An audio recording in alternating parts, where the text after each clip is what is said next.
Hi மக்களே, வணக்கம். மதியானம் நம்ம என்ன லஞ்சு செய்யறதுன்னு யோசிச்சுட்டு இருக்கும்போது நேற்று வெள்ளிக்கிழமை சண்டை போட்டாங்க. 20 ருபீஸ்க்கு தான் எல்லா காயும் வாங்கினேன். அதில் வெண்டைக்காய் ஒன்று. ப்ரெக்னென்சிக்கு ட்ரை பண்ணுறவங்களுக்கு இந்த வெண்டைக்காய் எவ்வளோ யூஸ்ஃபுல்லாக இருக்கும்னு நீங்கள் நிறைய வீடியோஸில் பார்த்துருக்கீங்க. நான் சொல்ல வேண்டியது அவசியம் இல்லை.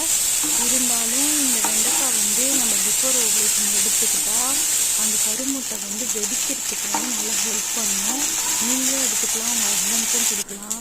வெண்டைக்காய், முருங்கைக்காய், அதே மாதிரி கருப்பதியத்துக்கு நீங்கள் பார்த்தீங்கன்னா குடமிளகாய் இதெல்லாம் சாப்பிட்டிங்கன்னா நல்லது. அதே மாதிரி ஏதாவது ஒரு வகையான பருப்பு ஈவினிங்கில் அவிச்சு நீங்கள் ஈவினிங்கில் அவிச்சு சாப்பிடலாம்.